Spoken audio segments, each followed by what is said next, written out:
ተመስገን ትሁት ልጅ እንዳላት ተረድቷል። ግን ደግሞ ልጅ አለሽ ወይ ብሎ ሲጠይቃት ትሁት ባሳየችው እንቅስቃሴ መሰረት ያቺ ልጅ የእሱ አልመሰለችውም። በጣም ደንግጦ ነበረ። ለምን ደነገጥሽ?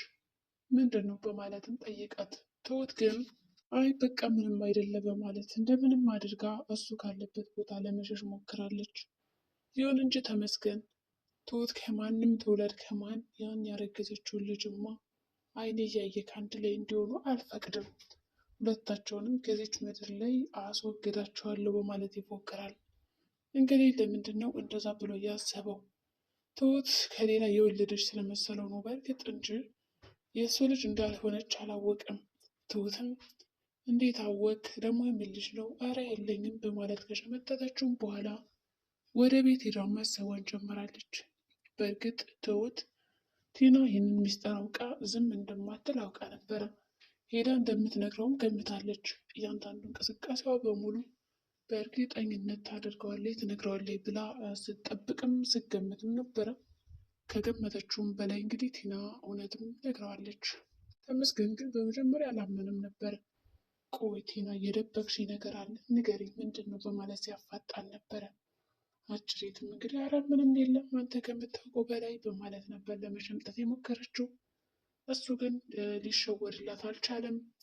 እሺ በማለት እንግዲህ በራሱ ሰዎች ወይም ደግሞ ታስሮ በነበረበት ጊዜ ያሳለፈውን እያንዳንዱ እስር ቤት ሆኖ የነበሩት ቀናቶች እንዴት እንዳሳለፈት ወይም ደግሞ ትሁት እሱ ታስሮበት በነበረው ጊዜ ምን አይነት ህይወት እንዳሳለፈች እያንዳንዱ ነገር ደውላ አጣራልኝ በማለት ለራሱ ጓደኛ ወይም ደግሞ ለራሱ ለሆነ ሰው ደውሎ ይነግረዋል ማለት ነው። ያ ሰውም እንግዲህ እሺ ስለ ትሁት አጣራልሃለሁ ምንም ችግር የለም በማለት ጉዳዩን እንግዲህ እያወራ እያለ በዚህ ቅስፈት ቲና ትመጣና ምን ያደዋውልሃል? ከፈለክ እኔ ሁሉን ነገር ልነግርህ እችላለሁ። እስር ቤት በነበርክበት ጊዜ ምን ተፈጥሮና ምን መቶብህ እንደነበረ ትለዋለች። እሱም አንቺ በምን ታውቂያለሽ እና ነው እኔ ታስሬ በነበረበት ሰዓት የተፈጠረውን ነገር ታዲያ ካወቅሽ አትነግሪኝም እንዴ? በያፍጠኙ በማለት ጉርቧን ንቅ ያረጋታል። እሷም ይኸውልህ እውነት ነው የሰማው ልጅ አለህ ትለዋለች። ትሁት ልጅ አላት በማለት ነው እንግዲህ አጠር አድርጋ የነገረችው። ከዛ ቀደም ብሎ እንግዲህ እነ ዳኒና ኤደን እንደተለመደው ካሊብን እና ትሁትን ለማቀራረብ የሚያደርጉት ጥረት አለ። ካሊብ ከብዙ ጊዜ በኋላ እንግዲህ አላየነውም፣ ጠፍቷል። እንግዲህ ተመስገን ከዛተበት በኋላ የት እንደገባ አይታወቅም። ከድራማው ላይ ራሱ በስም ብቻ ነው የሚታየው፣ ወይም ደግሞ ከስራ ቦታ ሂዷል ተመልሷል ይባላል እንጂ ድራማው ላይ የት ገባ? የእውነትም እንዴ አቶ ተመስገን እንደዛ ሲያስፈራረው ከትሁት ፊት ጠፋ ላይ አልፈልግም ሲል አስወጡት እንዴ? ኧረ የት ነው ካሊብ ትላላችሁ ወገን? ለማንኛውም እንግዲህ ካሊብ እስካሁን እየታየ አይደለም፣ የት እንዳለም አይታወቅም። ግን ደግሞ በካሜራ አልወጣም እስካሁን የእሱ ገጸ ባህሪ ያለቀ እንዴ? ለነገሩ አዎ በቃ ዝም ብሎ የሆነ አዝግ ነገር ሆኖ ነበረ። በመካከል አንዴ ተመስገንን ያምናል፣ አንዴ ትሁትን ያምናል። ከዛ ፈቀርኩ አላፈቀርኩ ይላል። ከዛ ደግሞ ልጅ አላት ስትባል ደግሞ በጣም ተወዘጋገበ መሰለኝ። እና እንግዲህ እንደዚህ አይነት ውስጥ ግብግብ የሆነ ነገር ላይማ የለውበትም በማለት ለማምለጥ እየሞከረ ይመስላል። ይሁን እንጂ ካሌብ የት ነው ተብላ ስትጠይቅ እንግዲህ ትሁት ስራ ቦታ ሄደ ወጣ አሁን ከሚል ምላሽ ውጭ ሌላ ምንም የምትመልሰው ነገር አልነበረም። ኤደንም እንደተለመደው እኔ የምልሽ ትሁቴ ያንቺና የእሱ ጉዳይ ከምን ደረሰ ትላታለች። እሷም ኧረ ምንም የለም የኔና የእሱ ጉዳይ እኮ እንደው ተከርኖ ይብሳል እኔ ነገሮች ነበረ ድሮ ያው እኔ ስራ ነው የምሰራው እሱ የቤቱ አባወራ ነው። ከዛ ውጭ ግን ምንም የለንም በማለት ሸምጥጥ ታረጋታለች ማለት ነው። ዳኒ እንግዲህ እሷን ለማስረዳት ወይ ደግሞ ያው ኤደን ሴት እንደመሆኗ ትሁትን ብታናግራት የሆነ መላማ ፍንጭ ታገኛለች በማለት ነው። ዳኒ ደግሞ ወንድ እንደመሆኑና ወንዶች በፍቅር ውስጥ ሲሆኑ ምን አይነት ስሜት እንደሚኖራቸው እንዲሁም ደግሞ ድርጊታቸው እያንዳንዱ ነገር ስለሚታወቅ እኔ ካሌብን አናግረዋለሁ፣ አንቺ ደግሞ ኤደንን አናግሪያት በማለት ሁለቶችም ተስማምተው በትሁትና በካሌብ መካከል ያለውን ነገር ለመፍታት ሞክረዋል። አባባም ይህንን ጉዳይ ተገንዝበው እሺ በሉ ይህንን ነገር ፍቱት እያላቸውም ነበረ። ይሁን እንጂ ስትጠይቅ ትሁት ምንም የለንም በማለት መለሰች። ኤደንም እንግዲህ ተመልሳ ሄደች። በሌላ በኩል ያው ትሁት እንግዲህ ያቺ ቴና መታ ቤት ውስጥ ስላስፈራራቻት ፈርታለች። ትሁት እዚህ ቤት አባርሻለሁ ብላታለች።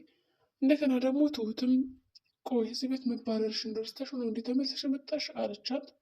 እሷም አይ አይደለም ግን የአንቺም ተራ ይደርሳል ጠብቂ ብላ ዝታባት ሄደች።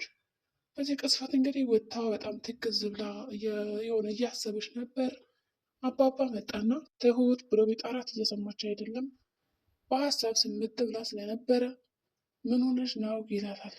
እሷም ኧረ ምንም ትልና ይኸውልህ አባዬ ቲና እኮ ነገረችው መሰለኝና ተመስገን መንገድ ላይ አግኝቶ ልጅ አለሽ ወይ ብሎ ጠየቀኝ ትለዋለች። ምን ችግር አለው ታዲያ ይወቃ አታስቢ ይህን አስጨነቀሽ በማለት ጉዳዩን ዝም ለማስማል ቢሞክርም አሁንም ተጨንቃለች። ይሁን እንጂ በሌላ በኩል ደግሞ ያቺ ቲና ዳኒን ጠርተዋለች።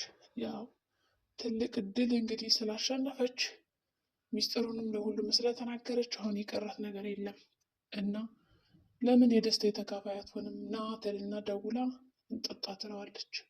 ዳኒ ግን እኔ እኮ ሲፈልግሽ እና ሲፈልግሽ ሄድ የምትይው ሰው አንቺ አሽከርና ተቀጣሪ ሰው አይደለሁኝ።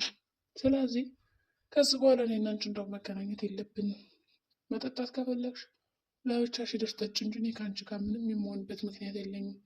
እስካሁን ራሱ ከአንቺ ጋር የሆንኩሽ ያሳለፍናቸው ጊዜዎች ስል ነው። ያው በቃ አንቺ ጥሩ ሰው ትሆኛለሽ ብዬ ጠብቄ ነበረ።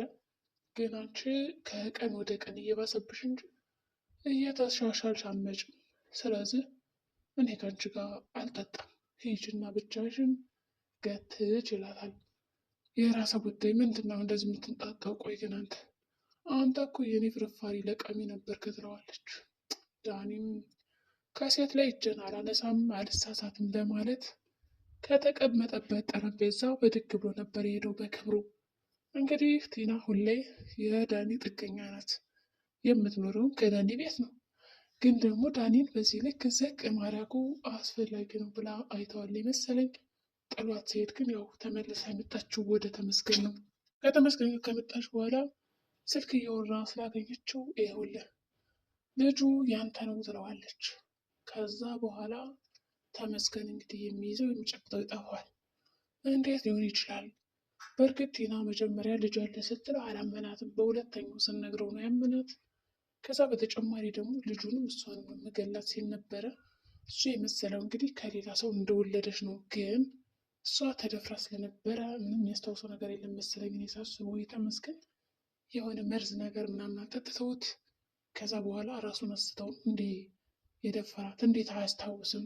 ከማን ነው ምንድን ነው እያለ ቢጠይቅ፣ አረ ወንዶች ግን እንዴ ያደረጋችሁትን ነገር አንዳንዴማ የምታውቁ ራሱ አይመስለኝም።